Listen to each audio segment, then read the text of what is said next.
Avec l'aide d'Hachem, on démarre. Et petit résumé quand même de ce qu'on a vu les fois précédentes, puisque on a démarré le Shahar HaYichud Ve'Emunah, qui commence qui introduit, rappelez-vous, sur l'idée exprimée par le Zohar que le Passouk Shema Israël exprime l'idée du Yichud Ha'ilaha, de l'unité d'Hachem supérieure, suprême, on va dire, et que Baruch Shem Kevod Malchuto, qu'on dit après le passouk de Shema Israël, exprime l'idée de Yichuda Tata'a, de l'unité inférieure. Donc on avait expliqué ce que ça signifie. Et ensuite, le Perek Aleph démarre sur le passouk Veyada Tarayog, tu sauras aujourd'hui, et tu placeras en ton cœur que Hachem est Dieu, aussi bien dans le ciel que sur la terre. Il n'y a pas d'autre.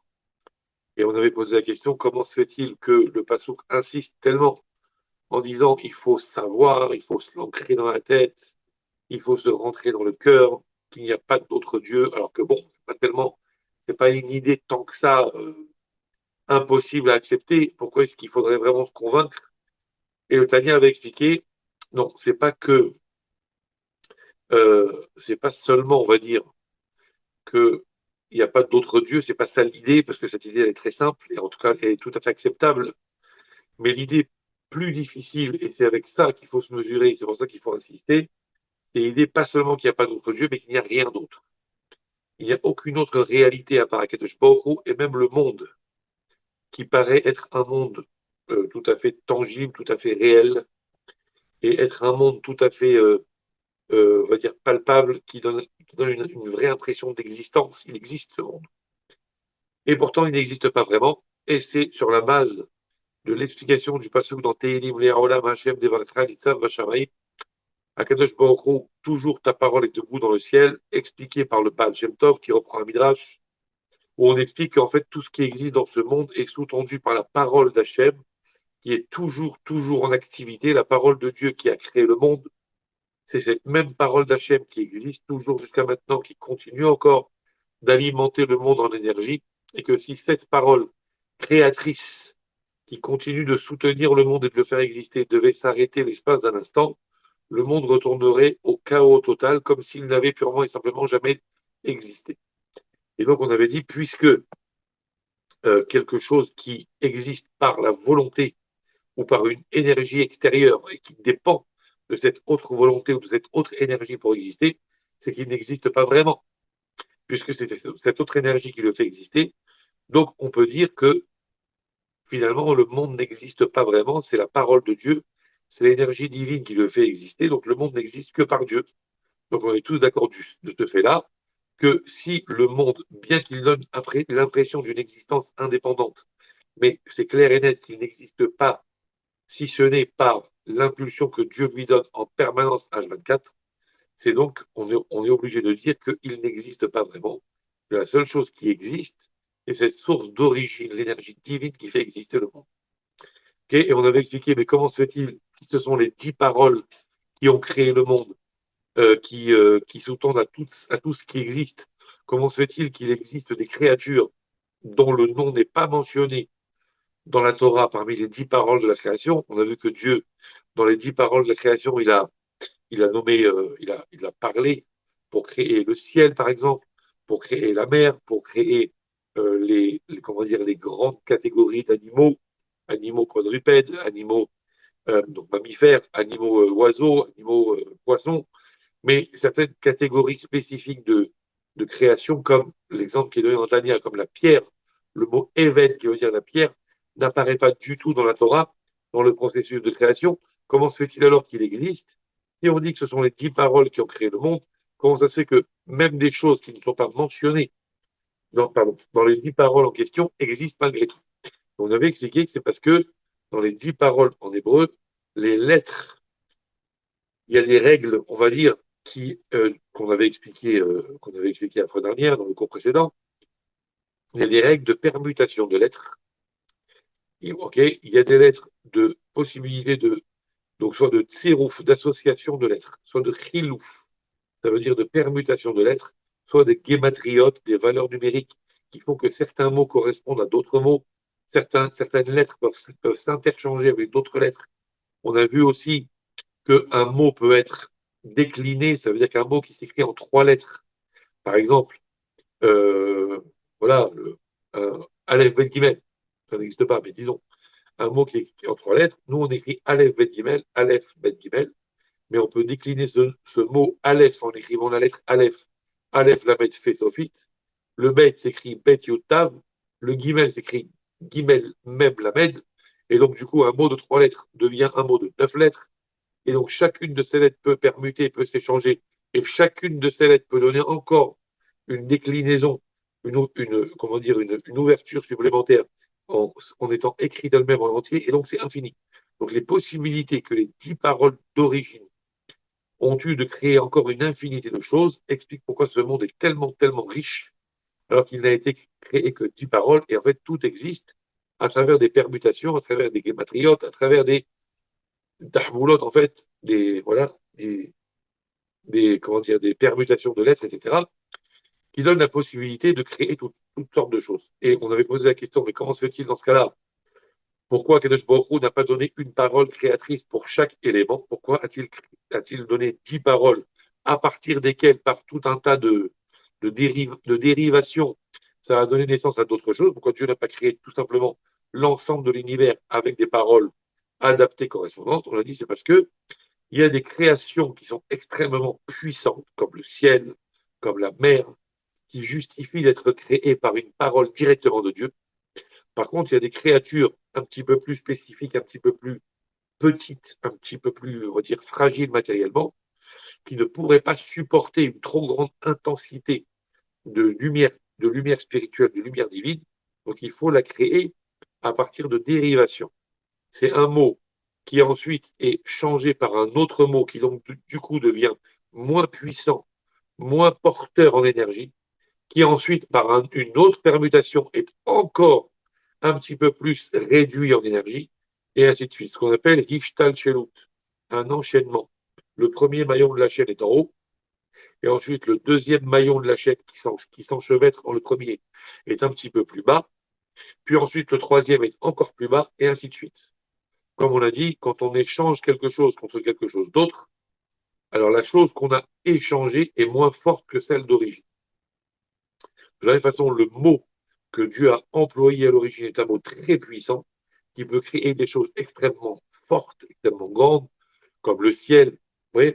Mais par contre, les petites choses, comme un petit caillou, nécessitent, on va dire, une réduction d'énergie pour être créées. Et c'est pour ça que ça passe par tout ce process. Okay, c'est ce qu'on a expliqué la dernière fois. Pour plus de détails, il faut se référer donc aux enregistrements dont on a envoyé les liens. Et donc, on s'était arrêté à la fin du Pérec Aleph, où donc on avait dit que le nom de chaque créature était en fait son identité, on va dire son identité spirituelle, comme une espèce de formule chimique spirituelle à partir de laquelle il existe. Ok, c'est ce qu'on avait dit. Et son nom, tel qu'il est appelé en hébreu, c'est le Kéli, pour la vie, donc le réceptacle pour la vitalité qui le fait vivre. Ok, très très bien. Et on s'était arrêté. Hum, hum, hum, hum.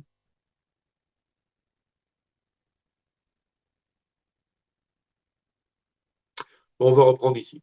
On va reprendre donc quelques 5 lignes avant la fin du chapitre Aleph. C'est une ligne qui commence donc dans le texte que vous avez sous les yeux. Soit si vous avez un livre, soit si vous avez donc le texte que je vous ai envoyé par WhatsApp, donc que vous avez aussi en lien dans la présentation. C'est une ligne qui commence par Ulehit Havot Mimenu Nivra. Et on en est au mot Veze Shemo, au milieu de la ligne. C'est là qu'on va reprendre. Et si tout le monde est OK, bien évidemment. Veze Shemo Asher Ulo Belashon Kodesh. Et donc, c'est ce nom-là, son nom, avec lequel on va l'appeler en Lashon Kodesh en hébreu, l'hébreu d'origine avec lequel Dieu a créé le monde. Son nom, Hu Keli Lachayut Ametzumtzam Beotiot Shem Ze. Son nom donc sera le Keli, le réceptacle, pour la vitalité, l'énergie spirituelle divine, Metzumtzam, qui sera réduite, Beotiot Shem Ze, dans les lettres de ce nom-là, chez Nishtalshel, qui a été enchaîné sous le fruit d'un enchaînement, mais Asara Ma'amarot, à partir des 10 paroles chez Torah, qui sont dans la Torah, comme donc nous l'avons expliqué dans le chapitre précédent, dans le milieu du chapitre. Alors, c'est là-dessus qu'on s'était arrêté. Donc, les 10 paroles qui sont dans la Torah, avec lesquelles Dieu a créé le monde, qui ont donc donné naissance à d'autres enchaînements, d'autres mots, par le fruit de permutations, d'associations, de guématries, etc., qui ont donc créé d'autres noms, et ce nom est donc le réceptacle de la vitalité qui fait vivre l'objet. Okay. Et donc, ces 10 paroles de la Torah, Sheyesh Bahem Koach Vechayut Livro Yesh Me'ayin. Ces paroles de la Torah, elles ont la force et l'énergie, on va dire, la vitalité nécessaire pour créer Yesh Me'ayin, pour créer à partir de rien. Qu'est-ce que ça veut dire qu'elles ont la force, les paroles de la Torah, pour créer à partir de rien? On continue. Uleachiuto, et pour faire vivre le monde, les olam, pour toujours, genre, des oraita vekuchabrichu kulachad, parce que la Torah est Dieu, c'est lié, c'est relié, c'est une seule chose. Okay. Comment, en fait, pose une question qu'on avait abordée la fois dernière, donc qu'on avait un petit peu introduite en fin de cours. On avait dit, mais d'accord, Akadosh Baruch Hu a prononcé 10 paroles, mais ces 10 paroles-là, comment ont-elles la puissance, la force, on va dire, de créer à partir de rien? Comment des lettres, comment des mots, des paroles peuvent créer quelque chose à partir de rien? Et il répond, il dit, c'est parce qu'elles sont justement dans la Torah. Et la Torah, c'est l'expression de la volonté d'Hachem, c'est l'expression de l'essence d'Hachem. C'est pour ça qu'on dit que la Torah et Dieu, c'est une seule chose. Oraita vekuchem richu kula chad. La Torah et Dieu, c'est une seule chose. Ça veut dire que la Torah ne fait que exprimer l'essence d'Hachem, ne fait que exprimer qui est Dieu et ce que désire Akadosh Baruch Hu. Donc la force qui est contenue dans ces paroles, ces paroles sont écrites dans la Torah, c'est justement, puisqu'elles se trouvent dans la Torah, c'est la preuve qu'elles sont l'expression de l'essence d'Hachem. Et Akadosh Baruch Hu, lui, qui est Kol Yachol, qui est tout-puissant, peut créer à partir de rien.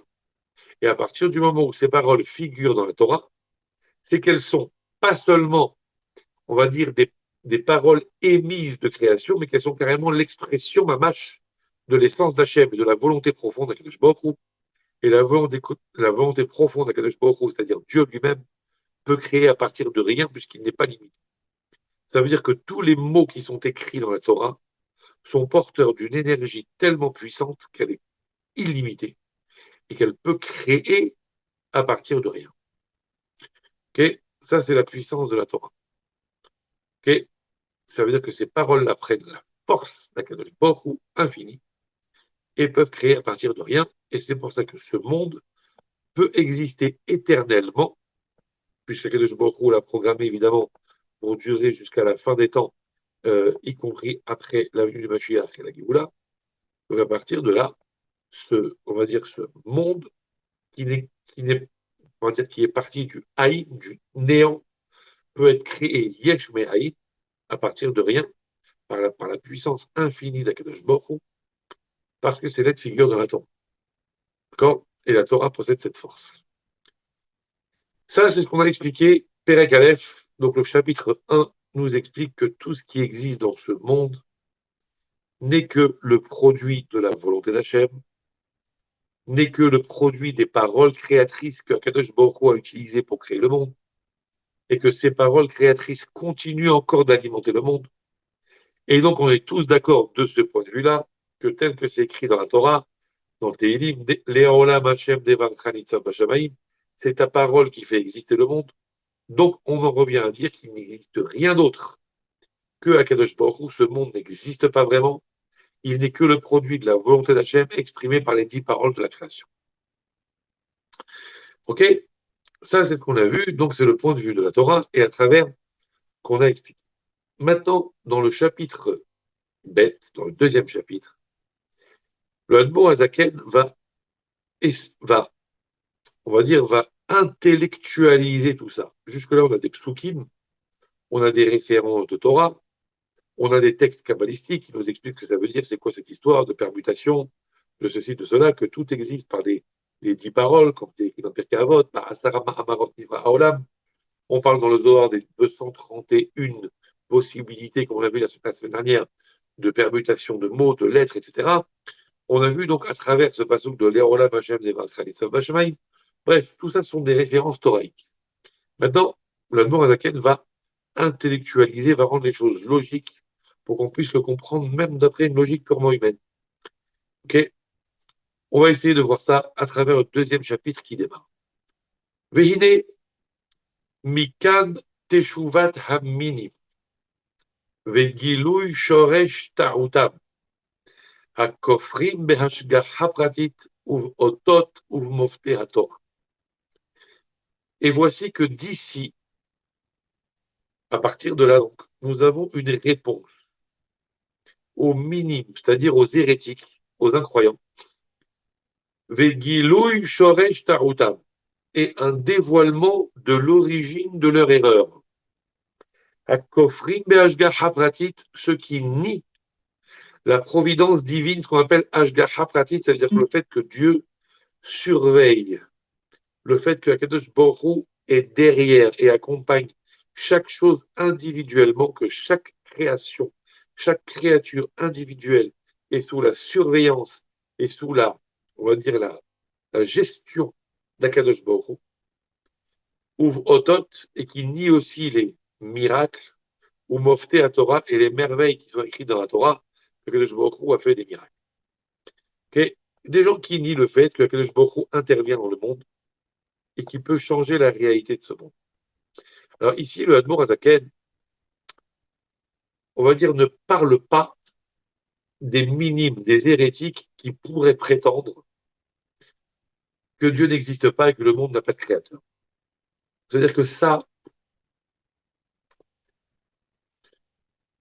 on va dire, ça rentre même pas en ligne de compte parce que c'est quelque chose qu'on ne peut pas entendre. C'est pas qu'on ne peut pas entendre parce qu'on est cloisonné d'esprit. On ne peut pas entendre parce que nous, on sait très bien que dans la dimension de la création telle que nous la connaissons dans le monde dans lequel nous vivons, il n'existe absolument rien qui ne soit pas le produit d'un créateur, d'une création. Ça veut dire que si dans ce monde, voilà, dans la réalité quotidienne, quelqu'un un jour vous montre une peinture magnifique ou un gâteau extraordinaire, okay, et que vous lui dites, tiens, comment tu as fait ça? Qui l'a fait? Et que l'autre vous dit, écoute, je sais pas. J'avais une toile qui était posée sur mon bureau et il y avait des pots de peinture qui étaient posés éparpillés comme ça, avec des pinceaux. Et puis, je suis parti dormir. Et le lendemain, j'ai vu les pots de peinture renversés. Okay, et, je sais pas, j'ai trouvé cette toile sur mon bureau. Ou bien le pâtissier qui dit, écoute, je sais pas. J'ai laissé des paquets de farine, j'ai laissé des paquets de sucre, j'ai laissé de l'huile, j'ai laissé tout sur mon plan de travail. Et ce matin, je sais pas, j'ai trouvé ce gâteau. Impossible. Nous, on ne peut pas admettre une chose pareille. Dans ce monde, on est tous d'accord que rien n'existe s'il n'a pas été créé par quelqu'un qui l'a fabriqué, et tout cela évidemment sous-tendu par une réflexion, par une logique, par un processus de création. Il n'y a rien dans ce monde qui ne se soit fait tout seul. Ça n'existe pas.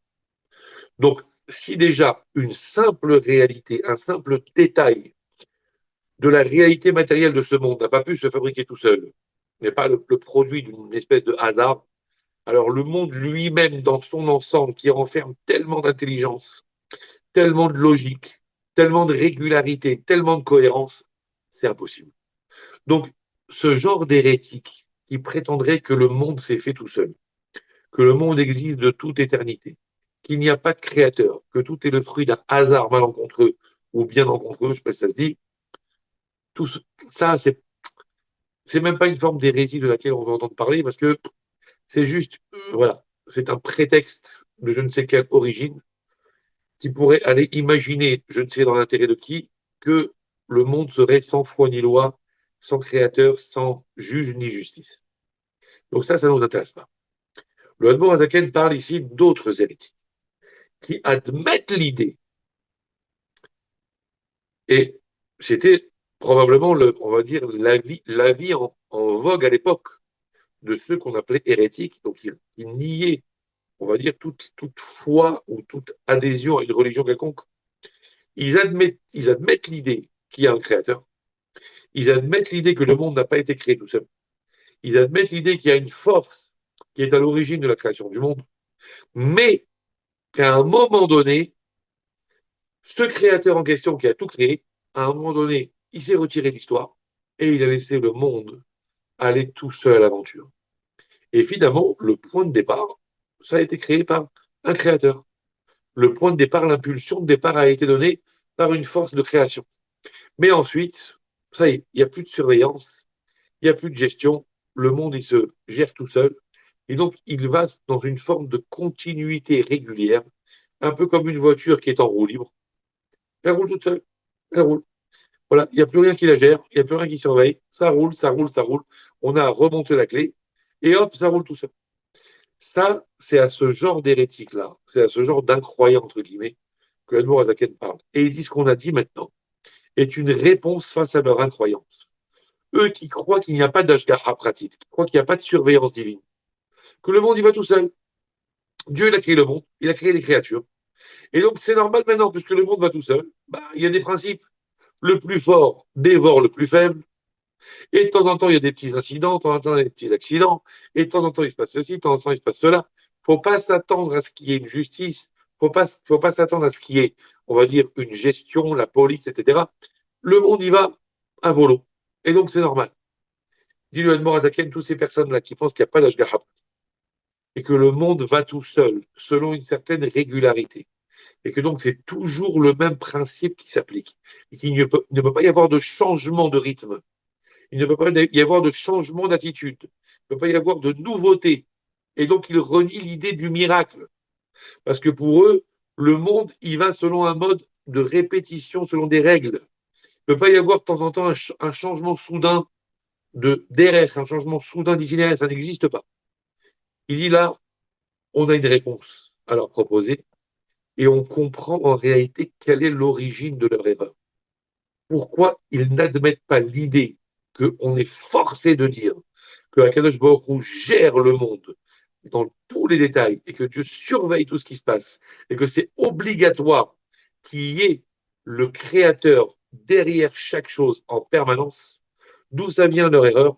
Eh ben, c'est ce qu'on va expliquer et c'est surtout ce qu'on va leur répondre. Chez Torim Bedimionam Hakozev, parce qu'ils se trompent dans leur imaginaire trompeur, dans leur imaginaire erroné.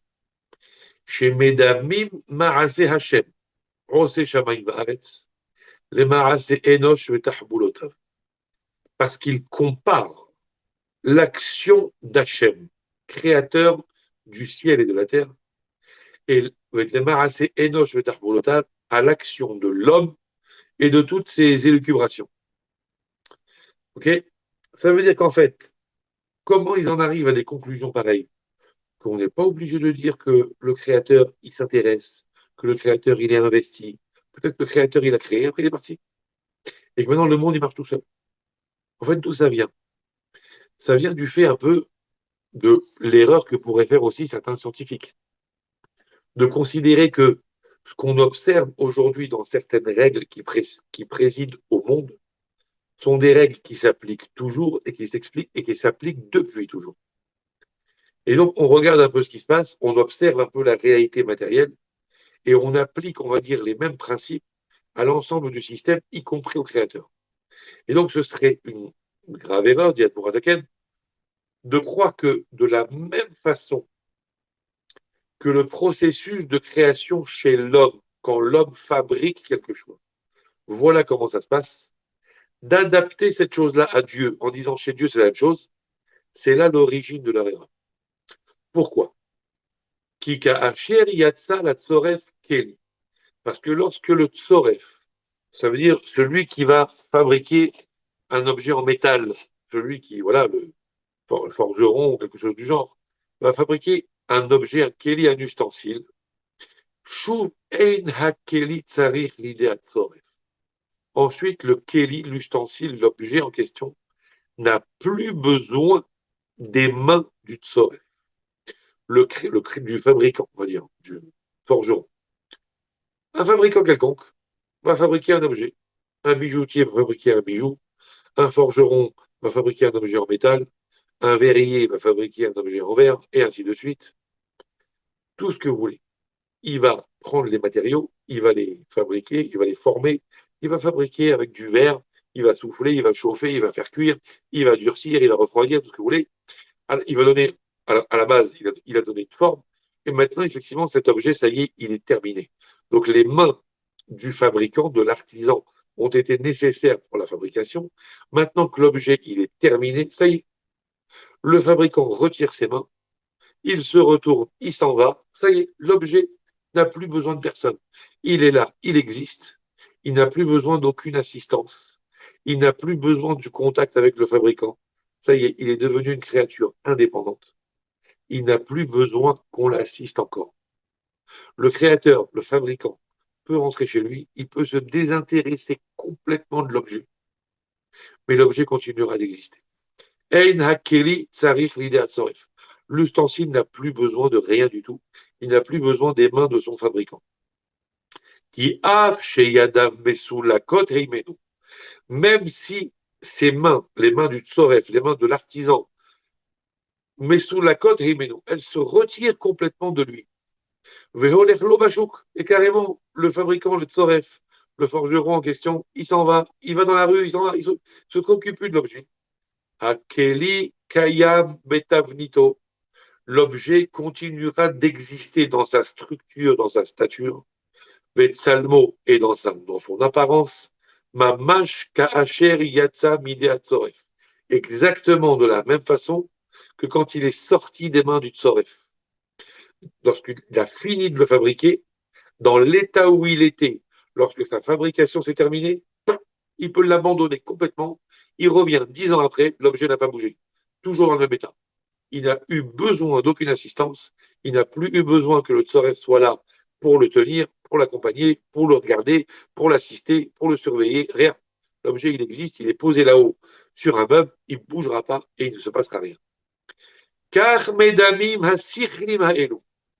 Ainsi s'imagine ou compare ces sichlim-là, ces insensés, Marazé Shamaim Vaaretz, c'est à ça que comparent les insensés en question l'œuvre de Shamaim Vaaretz, de la création du ciel et de la terre.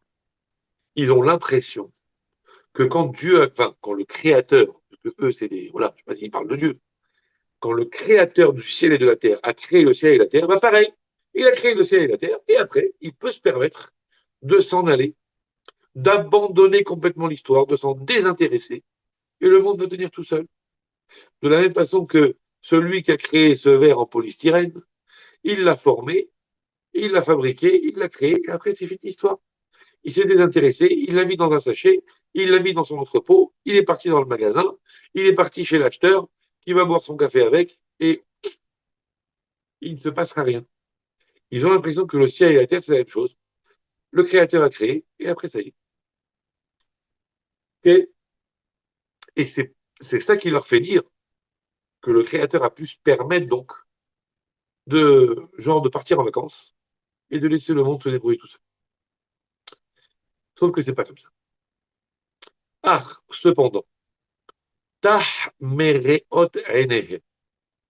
Littéralement, ça veut dire, hein, leurs yeux a été comme enduit, comme plâtré pour l'empêcher de voir, comme quelqu'un à qui on mettrait une espèce de, comme ça, un truc, un revêtement au-dessus des yeux, qui l'empêcherait de voir. En réalité, ils sont aveuglés. Ça vient d'un verset dans les chariots, leurs yeux sont aveuglés par le Tzara. C'est un peu ça. En fait, ils sont aveuglés de ne pas voir les choses évidentes. Hahevdel Agadol, c'est-à-dire l'immense différence. Chez Ben Maasé Enosh Vetahbolota, qu'il y a entre l'action de l'homme et toutes les tahboulot, toutes les ruses, les intelligences, les élucubrations humaines. Shehu yesh meyesh, que tout ce que l'homme va faire, tout ce que l'homme va fabriquer, tout ce que l'homme va envisager, c'est yesh meyesh. C'est la création de quelque chose à partir de quelque chose. On va expliquer évidemment. Rak shemeshane hatsura vehatmuna. C'est juste que l'homme va changer la tsura, la forme, vehatmuna et l'apparence. Mitmunat hatichat kesef, mitmunat kli. Il a changé de l'apparence d'un vulgaire morceau de fer en l'apparence d'un magnifique objet taillé, fabriqué avec une forme en argent. Okay. Et il compare ça, les marasé shamaim baaretz, à la création du ciel et de la terre, shehu yesh me'ain, qui a été créé. Yesh, quelque chose, mais ain, à partir de rien. C'est une différence énorme. Et celui qui comparerait les deux serait dans une erreur absolue.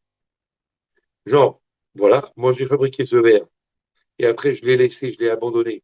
Il a tenu bon. C'est la preuve que Kadosh Baruch Hu, quand il a créé le ciel et la terre aussi, c'est pareil. Il a créé le ciel et la terre, et après il s'est désintéressé. Il a tenu bon. C'est pas vrai.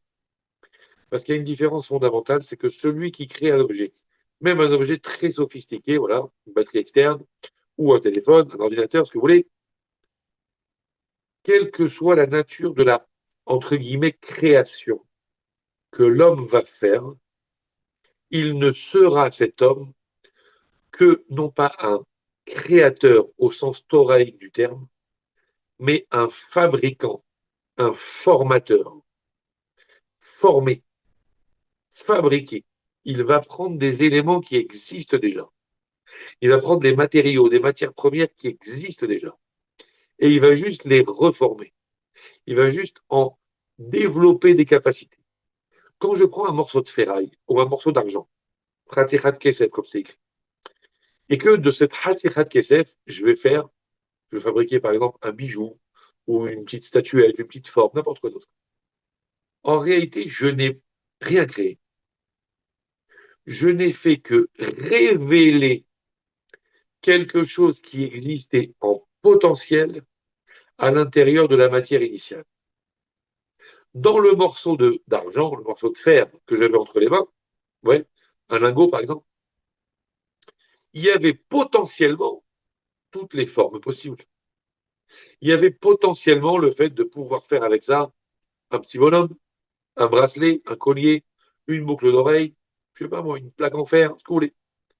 À partir du moment où le matériau existe, mais juste il est informe, toutes les formes possibles à partir de cette quantité-là de matières premières sont envisageables. Et donc, elles ne sont pas dévoilées pour l'instant, mais elles sont incluses en potentiel à l'intérieur de la matière. À partir de cette matière, je peux potentiellement faire ce que je veux.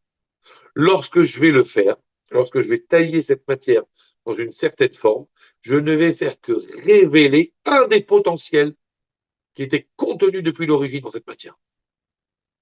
Donc, je n'ai rien fabriqué.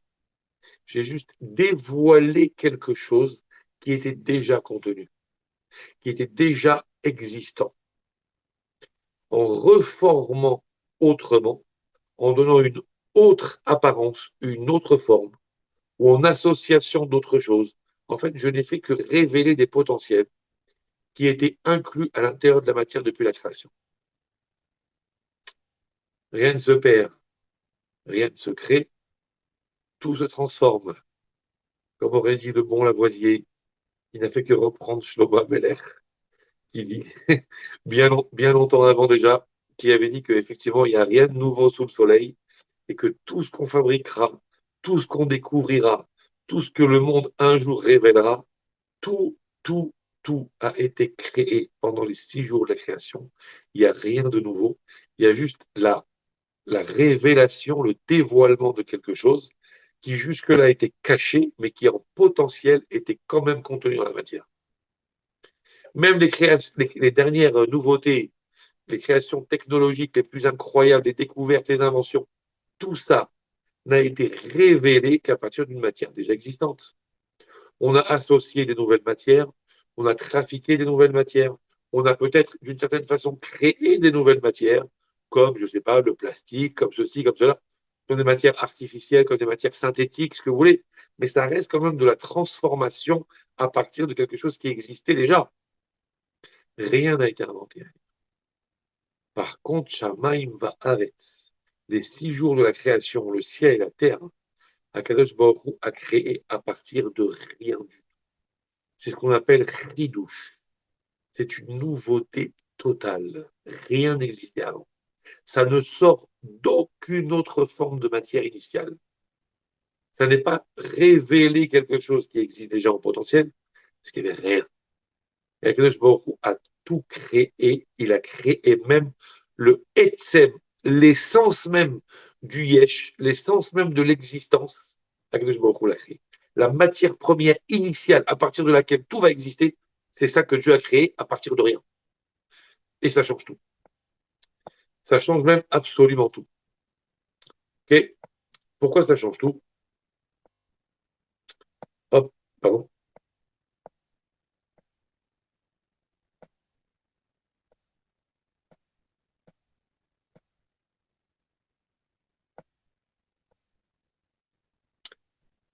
Ça change tout parce que dès lors que quelque chose est on va dire, du fait de la nouveauté, euh, il existe par un phénomène surnaturel. Lorsqu'on n'a fait que reformer des choses existantes, on n'a rien innové. Donc en fait, on n'a pas transformé à 100% une certaine dimension en quelque chose de fondamentalement différent, de complètement nouveau. Lorsqu'on est dans la nouveauté la plus totale, okay, et qu'on est dans quelque chose qui est complètement hors norme, la chose en question est appelée à retourner à la norme. Et donc, pour qu'elle puisse exister à l'état, entre guillemets, de anormalité, il faut tout le temps, tout le temps, tout le temps, tout le temps, tout le temps, la tenir, la faire tenir, la soutenir. Obligatoire. Donc, à partir du moment où quelque chose a existé par le fait d'une nouveauté totale qu'Akadosh Baruch Hu a générée à partir de rien, pour que ça puisse continuer d'exister, il faut qu'Akadosh Baruch Hu continue de le générer en permanence. Comme quelque chose qui défie, entre guillemets, les lois de la pesanteur parce que je le soulève, comme je le soulève alors qu'il pèse des tonnes, et que normalement, d'après la loi de la gravitation, eh ben, il est attiré par le bas et normalement il devrait tomber. Si quand même je vois, on est sur la Terre, donc avec les lois de la gravité de la Terre, donc normalement tout est attiré par le sol, et je vois quand même que cet objet continue encore d'être porté et d'être en l'air, c'est forcément qu'il y a quelqu'un qui sous-tend cette chose-là pour défier une forme de réalité pour qu'elle ne s'applique pas. Le néant, on défie le néant. Il n'y avait rien et maintenant il y a quelque chose. Pour que ce quelque chose continue d'exister en dépit du fait qu'il provient du zéro, il faut tout le temps, tout le temps, tout le temps, tout le temps maintenir son existence. Sinon, il revient à son état initial, qui le rappelle évidemment à son origine, et il reviendra au néant. Obligatoire. La matière première qui a été créée à partir de rien doit tout le temps être alimentée pour ne pas qu'elle revienne à rien. Et le Mort va évidemment donner un exemple qui va nous permettre de comprendre ça. Ok? Ça veut dire que comment dire, la comparaison qu'on pourrait faire entre la fabrication humaine et la création divine, création du monde à partir de rien, est complètement illogique. Ça n'a rien à voir. Et c'est pour ça que celui qui ferait cette comparaison pourrait être amené à penser qu'il n'y a pas besoin de la surveillance permanente et l'omniprésence d'Akadosh Baruch Hu tout le temps à gérer le monde. Alors qu'en fait, c'est pas vrai. Il y a une vraie urgence à ce qu'Akadosh Baruch Hu gère le monde. Sinon, la matière première, qui est une nouveauté totale et qu'il faut ramener à l'existence tout le temps, sinon elle revient à sa volonté de retourner au chaos, et donc ça nécessite tout le temps l'intervention d'Hachem. Et le Admor Zaken va donner un exemple. Ok, là, hop. Il dit Vehu Pele Gadol. Et là, tac, tac, tac.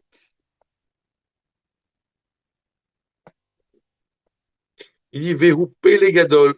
Et c'est quelque chose d'encore plus. Pele Gadol Yoter Mikriat Yamsouf al Derech Machal. Et c'est quelque chose d'encore plus incroyable, d'encore plus magnifique, d'encore plus miraculeux, nifla, de merveilleux, de au-delà du naturel. C'est quelque chose d'encore plus miraculeux que la Kriyat Yamsouf, que la déchirure, que l'ouverture de la mer Rouge, al Derech Machal par exemple.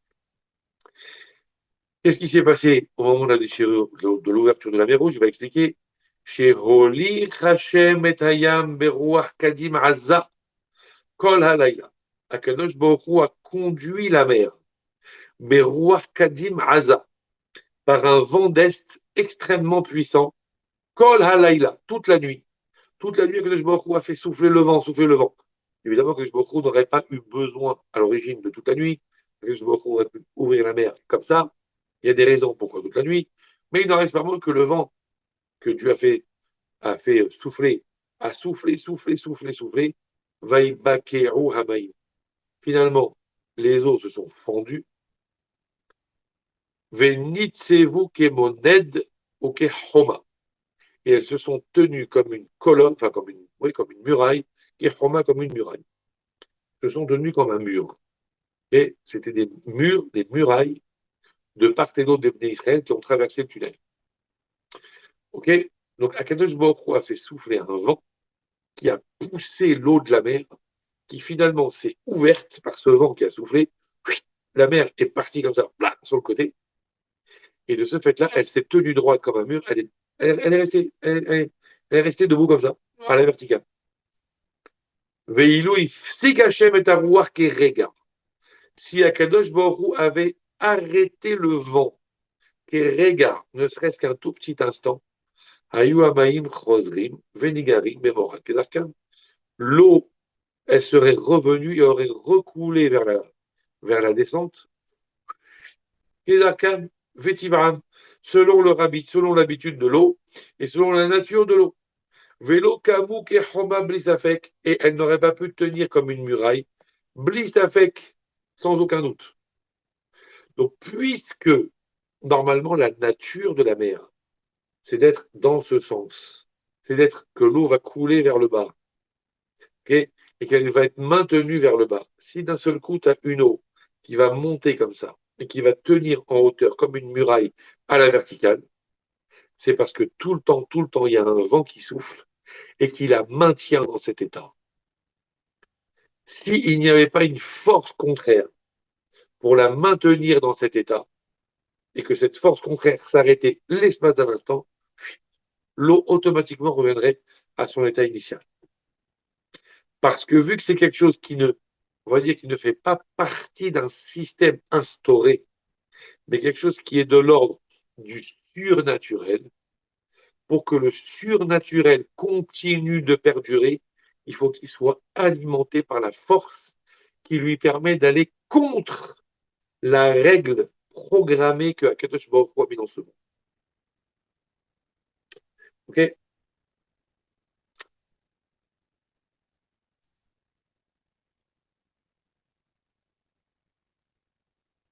Mais j'ai pas tout vu. Hop là, j'ai une question qui a fusé et je n'ai pas eu le temps de la lire entièrement.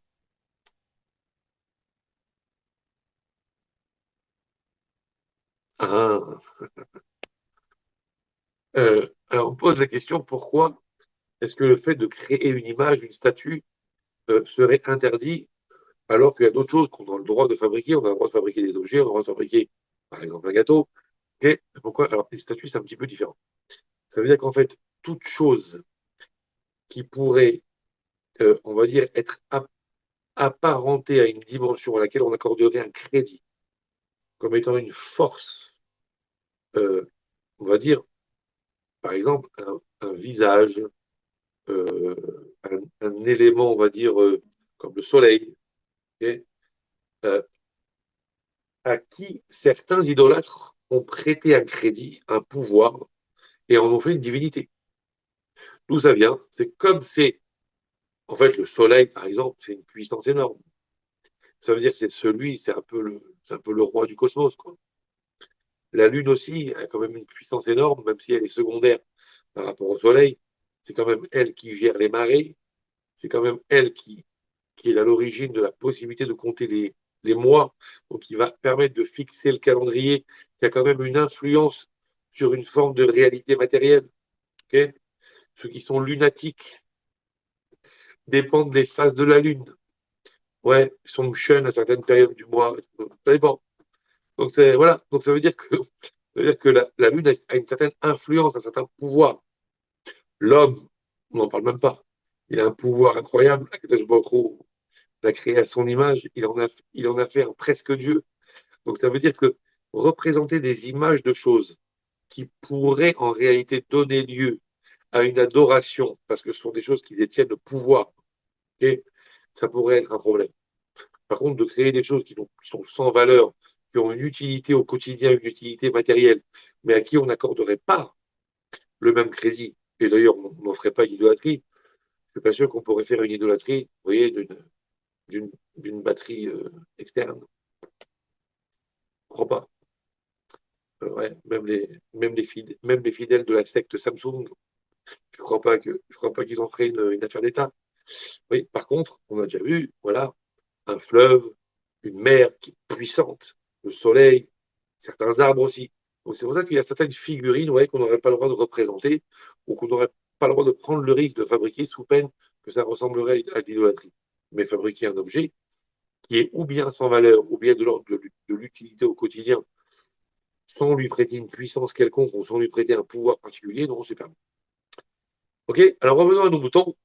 Donc, ça veut dire que le, la mer, quand Dieu l'a ouverte, il a contré sa nature à la mer. Et donc, pour pouvoir contrer sa nature, il fallait une force qui était tout le temps, tout le temps, tout le temps présente et tout le temps en opposition. Ok, parce que sinon, il n'y a pas de possibilité. Parce que c'est ce qu'on appelle chidouche, qu'on appelle pélé, c'est nifla. Dès qu'on est dans l'ordre de quelque chose de nouveau, de pas normal, alors le pas normal est forcément tout le temps alimenté. Parce que si c'est pas alimenté, ça revient à la normale. Lorsque la normalité jusque-là était le néant, lorsque Kadosh Baruch Hu a créé Chidouche, il a créé une nouveauté, en créant quelque chose à partir de rien, alors que le rien était la norme à l'époque, puisqu'il n'y avait que Dieu et rien d'autre. Donc la norme, c'est qu'il n'y ait pas de matière.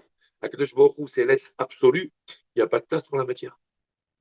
Et dans ce système-là, où Akadosh Baruch Hu inonde d'une radiation spirituelle tellement puissante, et où il n'y a pas de place pour la matière, la norme, c'est la non-matière. Et d'un seul coup, Akadosh Baruch Hu innove, et il crée à partir de rien une matière. Pour que ça puisse continuer d'exister, malgré le fait que ce soit pas la norme, que c'est même anti-normal, il faut que ce soit alimenté par une force constante. Comme la mer, qui, pour qu'elle soit maintenue debout, doit être alimentée par une force constante qui lui permet d'aller contre sa nature.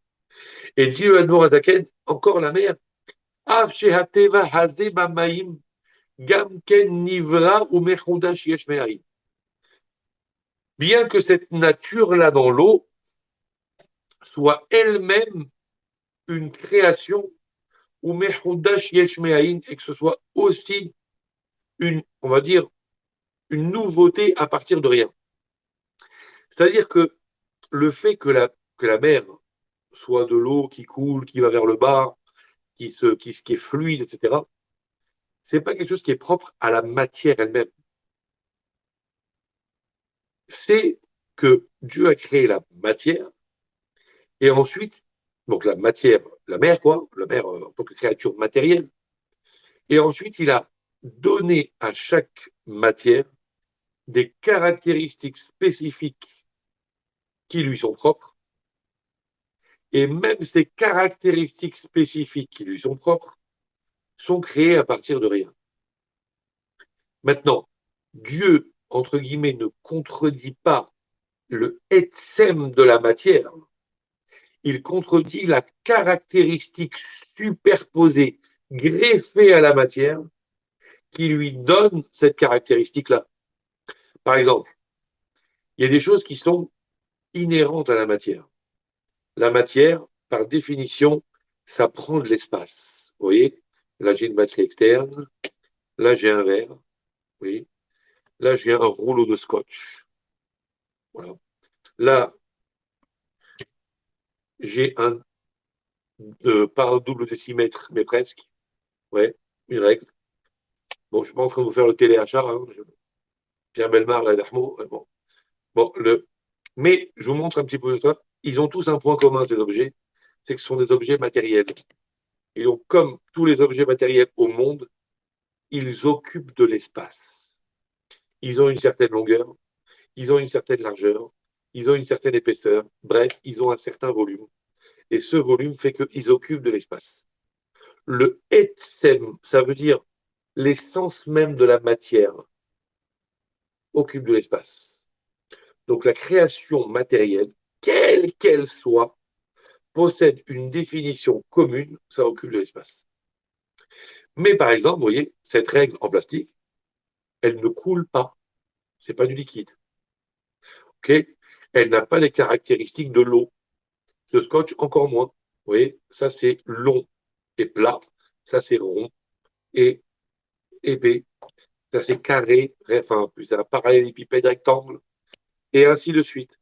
Ça, par contre, ce sont des caractéristiques spécifiques. La mer, c'est une création matérielle. Elle possède des caractéristiques de base en tant qu'élément matériel. Mais ce n'est pas le côté élémentairement matériel que Dieu a contrer en ouvrant la mer, mais il n'a fait que contrer, entre guillemets, sa caractéristique spécifique en tant que liquide eau qui normalement coule vers le bas. Okay, mais cette caractéristique spécifique, c'est quelque chose de secondaire. C'est quelque chose qui est greffé à l'essence même de la matière elle-même. L'essence même de la matière elle-même, c'est une création matérielle. Mais une création matérielle n'a pas de caractéristiques propres. Akadosh Baruch Hu a donné des caractéristiques ensuite propres à chaque créature. Le café, c'est marron. Le verre, il est de telle forme. La règle, elle est de telle forme. Mais quand Akadosh Baruch Hu a ouvert la mer, il n'a pas remis en question la créature elle-même en tant que créature matérielle. Il a remis en question sa caractéristique propre, c'est-à-dire un élément secondaire qui est greffé à la matière pour lui donner, entre guillemets, une définition ou des caractéristiques. Bien que Akadosh Baruch Hu n'ait fait que contrer une des dimensions, un des éléments de la mer et pas la création en elle-même, ok, la preuve que ce n'est qu'une caractéristique spécifique à la mer et pas l'élément fondamental de la matière, chez Haré, Romat Avanim, parce que, par exemple, un mur de pierre, Nitsevet Meratzma, Belirouach, une muraille de pierre, elle peut tenir debout toute seule, sans qu'il y ait du vent pour la tenir. Donc c'est la preuve que le fait d'avoir besoin de vent pour être tenu n'est pas inhérent à la matière elle-même, puisqu'il y a des formes de matière, comme la pierre par exemple, qui ne nécessitent pas de vent. La matière, la pierre était toute seule, vous mettez un mur, il tiendra. Donc ça veut dire que c'est pas la matière elle-même que Dieu a remis en question en faisant souffler ce vent. C'est la caractéristique spécifique à la mer. Chez Teva Hamaim Enoken, parce que la nature de la mer, c'est pas comme ça tient pas debout s'il n'y a pas de vent. Okay, donc ça veut dire qu'Akadosh Baruch Hu, en faisant souffler le vent, n'a fait que remettre en question un des éléments de la matière qui n'est qu'une part infime de cette matière, qui est la caractéristique spécifique et individuelle de la mer. Et quand même, il a fallu sous-tendre, et soutenir, et souffler, sinon ça serait revenu comme avant. Vechol sheken vekal vachomer. À combien plus forte raison Bivriyat yesh me'ayin. Lorsque Dieu a créé la matière à partir de rien. Shehi le ma'ala me'ateva. Que là, on est carrément au-dessus de la nature. On n'est pas seulement dans une caractéristique spécifique. On est carrément dans le etsem, dans l'essence même de l'anti-nature. Veha pele ou pele yoter mikriyat yamsouf. Et c'est quelque chose d'infiniment plus incroyable, de plus merveilleux, de plus nifla, de plus miraculeux que l'ouverture de la mer. Puisqu'on n'est plus seulement, encore une fois, dans un élément caractéristique, mais carrément dans l'ensemble même comment dire, du etsem, de l'essence même de la matière. Alachat kama vechama, à plus forte raison. Chez Behistalkut koach abore minanivra chas v'shalom, que si jamais on se retirait la force du créateur de la créature, chas v'shalom, yashuv hanivra le'ain va efes mamash. La créature reviendrait au aïn va efes mamash, au néant et au zéro total. Et là, tsarich liot koach hapoel banifal. Mais il doit y avoir nécessairement la force de l'acteur, de celui qui fabrique à l'intérieur de l'objet fabriqué, tamid, en permanence, tout le temps, les aryuto pour le faire vivre, ou le kaimo et pour le maintenir en vie. Obligatoire. Ok? Ça veut dire que c'est la logique. Évidemment, il y a des psukim de Torah. D'après la Torah, on a compris les 10 paroles de la création. Vayomer Elohim, Vayomer Elohim, Ba'asara ma'amarot ivra ha'olam, Le'olam Hashem devan chalitza b'shamayim. Toutes les sources de Torah, depuis le Chumash, en passant par Teilim, en passant par la Gemara, en passant par le Zohar, tout ce qu'on veut, les sources toraïques montrent que Dieu est derrière chaque chose et qu'il l'alimente en énergie à travers les mots de la création. Mais même d'après la logique, tu ne peux pas imaginer que quelque chose qui sort de rien, et donc qui est appelé à revenir à sa nature initiale, c'est-à-dire le néant, tu ne peux pas imaginer qu'il ne soit pas sous-tendu par une énergie tout le temps, qui va défier la réalité naturelle. Si la nature de la chose est de pencher de cette façon-là, et que toi, tu le maintiens dans cette position-là, c'est que forcément tu exerces dessus une force contraire, permanente, qui fait qu'il va rester dans cet état. Parce que sinon, il revient à la normalité. Enfin, à la norme, c'est-à-dire à sa nature d'origine. La nature d'origine de la matière première de ce monde, c'est le néant. Puisque à l'origine, il n'existait pas. Puisque à l'origine, il n'y avait rien, il n'y avait que Dieu. Et que le monde matériel n'existait pas. Donc la nature originelle de ce monde, à laquelle ce monde aspire si jamais on ne l'alimente pas tout le temps par une force contraire de nouveauté, c'est de retourner à sa source d'origine qui est le néant. Vous voyez, l'appel de la mort. Et donc, Kadosh Baruch Hu est obligé de lui donner chayout, de la vitalité, pour l'arracher à la mort, au néant vers lequel il serait appelé à retourner par nature si jamais Akadosh Baruch Hu s'arrêtait l'espace d'un instant, comme la mer. On a dit, et encore la mer, c'est de la rigolade, parce que c'est juste Dieu a défié une des caractéristiques de la matière qui était spécifique à la mer. Mais là, on te parle de défier carrément la totalité de la nature, de la matière, de l'essence même de la matière dans son ensemble. À combien plus forte raison, il faut que Kadosh Baruch Hu, il alimente sans arrêt. C'est très logique. C'est mathématique. OK? Et c'est quoi ça? C'est quoi tout ça? Alors, on va juste faire encore deux, trois lignes et on va s'arrêter. C'est quoi tout ça? Hen hen bechinat otiyot adibur me'asara ma'amarot.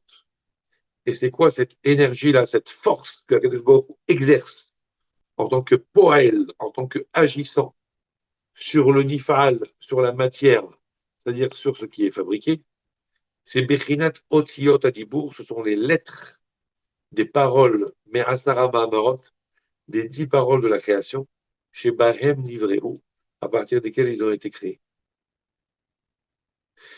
Et c'est à ce propos-là qu'il est dit, je lis dans la Tfila tous les matins, un texte du prophète Nehemia, Ve'ata mechaye et kulam. Et toi, Kadosh Baruch Hu, tu fais vivre toutes les créatures. Tu as tout créé. Ve'ata mechaye et kulam. Et toi, tu fais vivre tout. C'est toi qui les fais vivre. Et disent les Chachamim, Al tikre mechaye et la mehave. Faut pas dire seulement que Dieu les fait vivre, t'as l'air de dire, il leur a donné la vie et ça y est, mais au contraire, mehave, il les fait exister tout le temps, tout le temps, tout le temps. Yesh mehaï. C'est pas seulement qu'il les alimente comme quelque chose qui existe. Par exemple, nous, bah, un petit poisson rouge, il existe. C'est pas nous qui l'avons créé. Si on le laisse comme ça, il va continuer de vivre. Sauf qu'il faut le faire vivre par le fait qu'il faut lui apporter des aliments nouveaux, des petits aliments, des petits éléments pour lui maintenir en vie. Mais pour autant, on ne le ramène pas, yesh me aïn, on ne le ramène pas à partir de rien à chaque fois. Même si on ne l'alimente pas, il va mourir, mais il va continuer d'être là. Il va continuer d'être une matière inerte, une matière morte, tout ce que vous voulez, mais il va continuer d'être là. Alors que Kadosh Baruch Hu, lui, il est mehavé, il nourrit la matière. S'il ne la nourrit pas en énergie, c'est pas qu'elle va continuer d'être là, mais elle va être inerte, elle va mourir, c'est que plus rien. Donc, mehavé, Dieu, il fait exister cette chose à partir de rien, tout le temps. C'est une autre dimension encore. OK? Maintenant, quand vous regardez, comme c'est écrit Ve'ata, et toi, Kadosh Baruch Hu, tu fais vivre le monde. C'est quoi Ve'ata? Ata, ça s'écrit Aleph Tav Hei. Évidemment, on parle à Hachem, c'est toi. Ata, c'est toi. Mais ici, c'est un peu plus que ça. Aleph Tav Hei. Ve'ata, dit au texte, Hen Bechinata Otiyot. Le mot Ata, c'est la dimension des lettres. Mais Aleph Ve'ad Tav.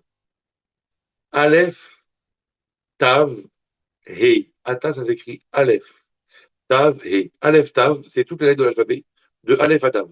Donc, c'est les lettres que Dieu a employées pour créer le monde. Et le Hei, Hi Hei Motzaot Hape. Ce sont les 5 façons d'exprimer par la bouche la parole. Mekor Haotiot, qui est la source des lettres. Comme on l'a dit la dernière fois, il y a 5 formes de prononciation. Vous avez les lettres qui viennent de la gorge. Hop là, Mechila. Voilà. Vous avez les lettres qui viennent de la gorge, le Aleph, le Chet, le He, le Aïn. Vous avez les lettres qui viennent des lèvres, Boumaf, le Bet, le Vav, le Mem et le Pei. Vous avez les lettres qui viennent du palais, qui sont le Gimel, le Yud, le Kaf et le Kouf. Et vous avez les lettres qui viennent de la langue, le Dalet, le Tet, le Lamed, le Nun et le Tav. Vous avez les lettres qui viennent des dents, le Zayin, le Samer, le Shin, le Resh, le Tzadik, et ainsi de suite. Enfin, ainsi de suite, il y a 5 formes. Donc le Ata, c'est Aleph Tav, les lettres, et les 5 façons de les prononcer. Donc on est en train de dire, Ve'ata mechayet kulam, ce qui fait vivre le monde, c'est les lettres de Aleph à Tav et les 5 façons de les prononcer. Bref, ce sont les mots de la création qu'Akadosh Baruch Hu a employés pour faire vivre le monde. C'est ça qui alimente le monde en énergie. Ok? Question. Je n'ai pas encore fini de Pérec, hein. On va parler encore on va ouvrir la semaine prochaine si Dieu veut. Mais question, pourquoi on a besoin d'intellectualiser? On a vu dans le début, dans le chapitre précédent, des psukim de la Torah qui prouvent que c'est Dieu qui a créé le monde et qui prouvent que c'est Dieu qui alimente le monde en permanence. On a compris. Qu'est-ce que tu as besoin maintenant de rentrer dans un truc? Mais regarde la preuve avec un exemple de la création souffle, que c'est évident que c'est quelque chose qui revient à sa nature. Donc même logiquement, même mathématiquement, même physiquement, même scientifiquement, tu es obligé de dire que si ça continue d'exister alors que c'est contre nature, c'est la preuve que c'est encore alimenté par une force de contradiction de la nature, parce que sinon ça revient à sa nature. Qu'est-ce que tu as besoin d'intellectualiser tout ça? Au pire, celui qui ne veut pas croire. Comment faire? Au bout d'un moment, il faut le laisser aussi à sa conscience, non? Réponse, alors, évidemment que si on peut convaincre quelqu'un dans le sens où on peut c'est pas le convaincre, parce que bon, c'est lui faire entendre raison, tout simplement. Alors, si on peut montrer que même dans l'esprit le plus logique, ça marche, c'est une chose. Mais en réalité, c'est pas que pour l'hérétique en question. C'est peut-être pour l'hérétique potentiel que nous avons tous à l'intérieur de nous. Évidemment, on a tous la Emouna pour Hachem, on croit en Dieu, on croit en ce qui est écrit dans la Torah, tout ça c'est émet, et on le sait et on y adhère. Mais nous, on sait très bien que la Emouna, si vitale soit-elle, évidemment qu'on a besoin de cette Emouna qui nous dépasse, qui nous raccroche avec le beaucoup au-dessus de nous, au-dessus de toute compréhension, au-dessus de beaucoup, beaucoup, beaucoup de concepts intellectuels et humains et limités. On a besoin de cette Emouna qui nous raccroche à l'infini, c'est évident. Pour autant, cette Emouna ne serait pas encore la totalité du besoin que nous avons si elle n'est pas absorbée et qu'elle ne devient pas partie intégrante de nous-mêmes en s'insérant à l'intérieur de nous à travers l'intellect. Je vous rappelle qu'on est en Tania ici et que même si, bon, Hachem, toutes les formes de Torah ont chacune sa valeur et quand je dis toutes les formes de Torah, ça pas qu'il y en a plusieurs, hein, il y a toutes les approches et tous les modes de compréhension et toutes les façons d'approcher, toutes les façons d'expliquer ont toutes chacune leur valeur évidemment et que à l'intérieur même des principes de Chassidout, chaque Chassidout a sa dimension. Mais Tania, c'est Admorazaken, Chassidout Chabad. Et Chabad, c'est Chochma Binadar. C'est le fait de tout intellectualiser. Mais attention, c'est pas tout intellectualiser parce que j'ai besoin de comprendre, sinon j'adhère pas. Je ne crois que ce que je vois et je ne crois que ce que je comprends. Voilà. Pas de chez nous, ça. Pas de chez nous. J'arrive. Je réponds dans un instant. C'est pas de chez nous. Je ne crois que ce que je vois, je ne crois que ce que je comprends. On a dit Narasé Venishma. On adhère même sans comprendre. Mais une fois que tu as adhéré, même sans comprendre, après, tu dois ingérer la chose de façon à ce qu'elle fasse partie intégrante de toi, au point que c'est pas juste une nébuleuse qui te traîne au-dessus de la tête. Pas quelque chose qui t'enveloppe, pas quelque chose qui t'encadre, mais quelque chose qui te constitue. Vous comprenez? Ça veut dire que toute idée, pourquoi on étudie et on étudie encore? On croit en Dieu. Puisqu'on croit en Dieu, on y adhère. Pourquoi tu as besoin d'étudier, d'essayer de comprendre?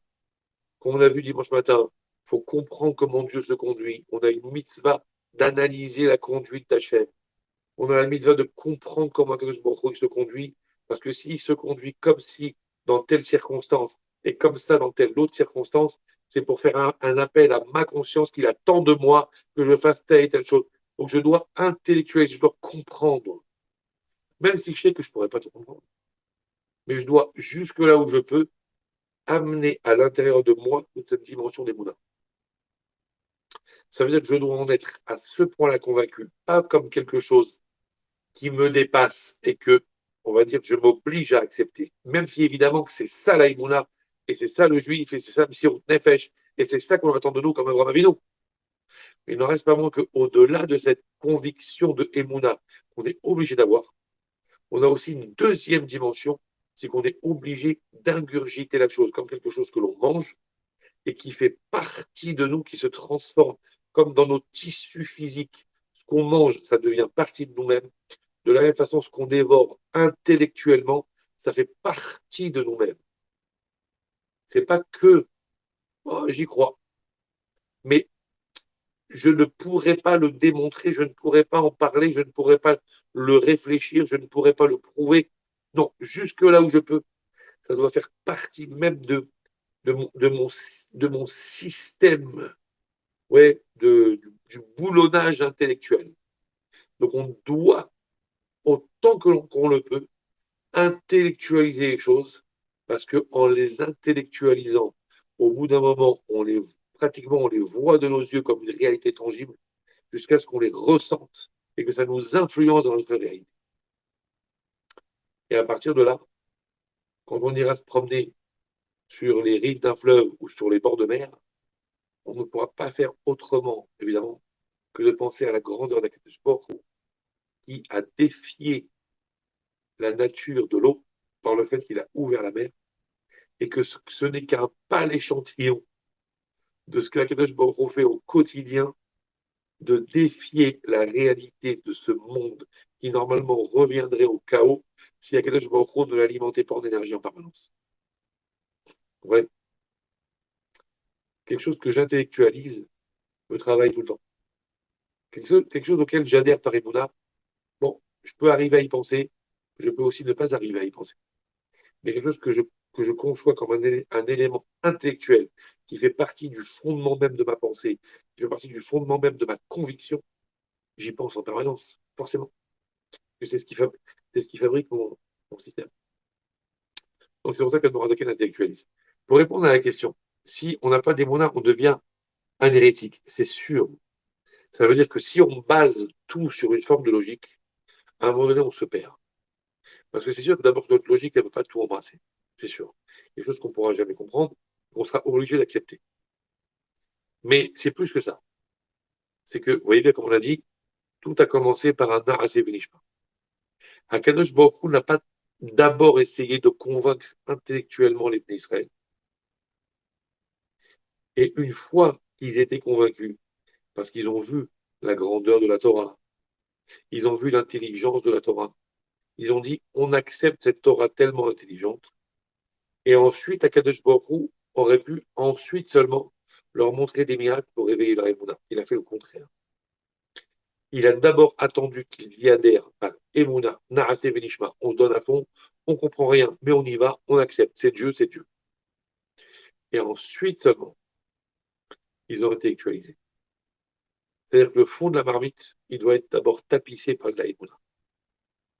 Parce que si le fond de la marmite, même s'il y a de la émouna en surface, mais que le fond de la marmite est tapissé par du, de l'intellect, alors finalement, j'ai adhéré à la chose par mon bon vouloir. J'ai adhéré à la chose parce que j'ai trouvé ça logique.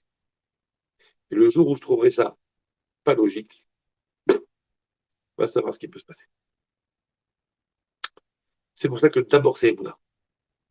Une fois que j'ai Emouna et que je sais que mon lien avec Dieu, il est créé et il est solide, quoi qu'il arrive, même si un jour je vois de la part d'Hachem une conduite qui semble tellement pas logique, tellement contraire à ce que moi j'aurais attendu, et je dis, mais Dieu, c'est Dieu.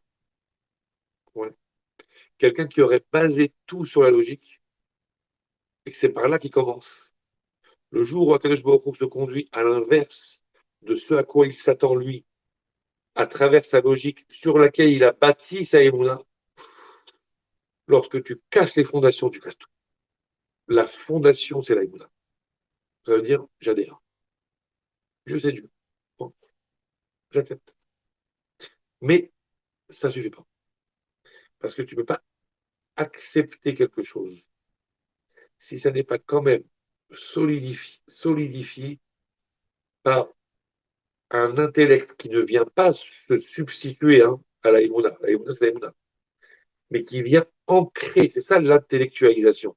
C'est pas se substituer à la Emouna. Du style, j'y crois, mais comme c'est faible, alors je veux quand même comprendre. Non, non, non. C'est de la Emouna. Mais cette Emouna, je veux la faire rentrer au point que ça fait partie de moi-même. Et comment quelque chose rentre à l'intérieur de l'organisme spirituel de l'individu, comme un aliment rentre à l'intérieur de son organisme physiologique, par la Hakma. Intellectualisé. On étudie, on comprend, on admet, et après, on regarde le monde qui a été créé à partir de la Torah. Et on regarde comment le monde témoigne de ce que la Torah dit. C'est énorme. Ils disent que les sciences exactes ne viennent que corroborer ce que la Torah dit. Ils disent les Hachamim, si tu veux que ton fils il ait de la Emouna, apprends-lui les sciences exactes. Attention, évidemment qu'il a appris la Torah d'abord. Il a appris la Torah. Mais quand tu vas lui apprendre la science et qu'il va voir à quel point le monde tel qu'il est créé, dans sa logique mathématique, dans sa logique physique, dans sa logique chimique, comment il ne fait que révéler et témoigner à quel point la Torah, elle est juste, comment la Torah, elle est vraie, et comment le monde ne fait que, en fait, être le témoin de cette Torah, et ne fait d'être que la, comment dire, la, le, quelqu'un confirme la confirmation, voilà. N'est que la confirmation de cette Torah. Je vois que la cohérence qu'il y a entre cette Torah qui est à l'origine de la création du monde et le monde lui-même, je me dis, bah, ouais, effectivement, c'est de la émouna toujours, attention. C'est pas de l'intellectualité, c'est pas de l'intellect, c'est pas du raisonnement seulement. C'est de la émouna. Mais cette émouna, d'un seul coup, c'est rentré par les neurones et maintenant elle fait partie de moi. Beaucoup plus fort. Ça circule dans le circuit nerveux. Ça marche? S'il y a des questions, bon, comme d'habitude, évidemment.